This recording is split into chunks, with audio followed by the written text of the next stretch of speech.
We're seeing this huge digital transformation really across all industries in the insurance marketplace, and the transportation industry is really no exception. If anything, really the leader in terms of how technology is transforming the way that these transportation companies do business. So let's dig in a little bit to what that looks like for the transportation industry and how it's really changing the underwriting culture and carriers and everything else.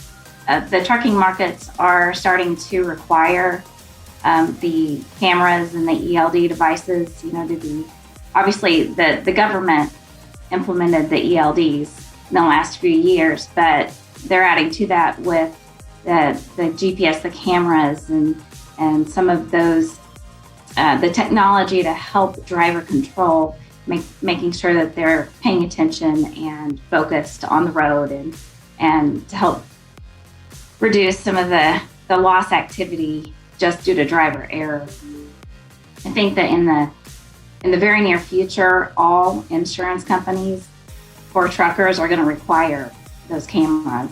And I know that there's insureds that are pushing back on that because they feel like it's an invasion of privacy, and we're dealing with that, with discussing whether or not it has to be running all the time, even when they're parked. And we're definitely having some issues with getting that implemented with our insureds and trying to work it through with our carriers. This transformation of technology can do nothing but help mitigate risk and hopefully improve profitability in the transportation industry, which desperately needs a little bit of help. And not for nothing, it's a win-win for the insurance companies and also the employees in terms of safety.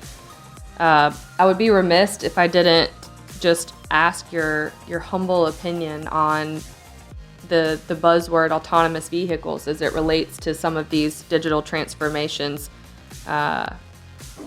We just started 2022. Do we see autonomous vehicles anytime soon? What are your thoughts? I'm leaning towards no at the moment.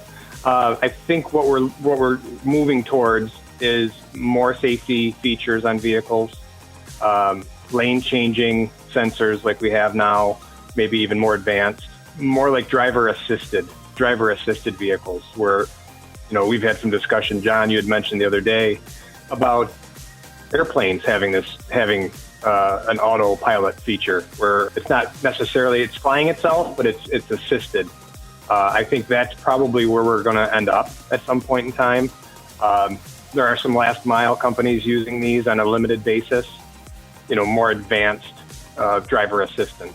I think that's probably where we're going to end up on it, because you always need to have, you're looking at cyber exposures if you want 100% autonomous, and there's other things that play into terrorism possibly could become a factor and things like that. So in this day and age, that's probably where we're going to end up is a very, very strong reliance on computer assisted driving. Yeah, I second what Rick says. I don't think that autonomous is the proper word in today's environment. I think it's semi-autonomous. We're really in an environment where it's a hybrid approach, and we probably have a pretty long runway before we fully transition or pivot to an infrastructure and a transportation network that is not reliant upon some human engagement behind the wheel. It'll be interesting to see. People might have said the same thing about the legalization of cannabis 3 years ago, but look where we are now. So I'm not ruling anything out.